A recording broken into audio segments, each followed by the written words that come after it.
Hey guys, Yury Shraybman here with Innovative Mortgage Brokers. Today I wanted to briefly talk about the debt-to-income ratio calculation. This is the calculation that the lender looks at in order to approve or deny the loan based on the current income and the expenses of the borrower.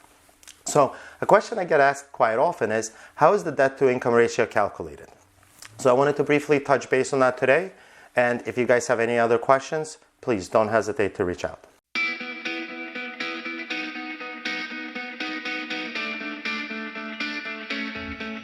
On one end, we have the expenses. So the expenses are anything that currently appears in your credit report, such as auto loans, student loans, auto leases, personal loans. Student loans, just an FYI, if your student loan is currently in deferment, we still have to use a monthly calculation on the expense.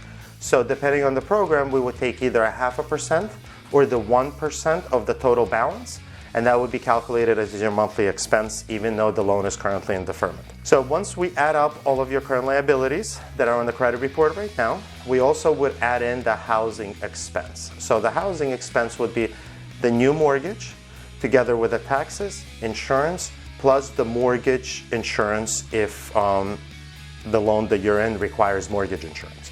So all those four expenses combined are going to make up the housing expense.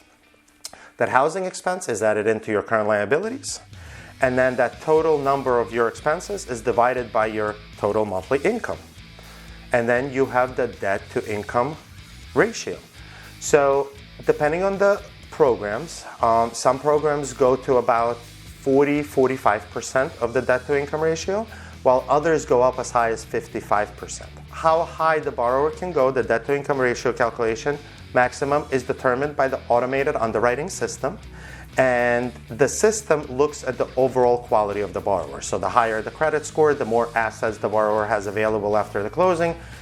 That determines the strength of the borrower, and that allows you to go up to a little bit of a higher debt to income ratio. So if you guys have any questions, please reach out. I'm always available to help. You can call, you can email, you can text, whatever's easier for you, and I'm always here to help any way I can.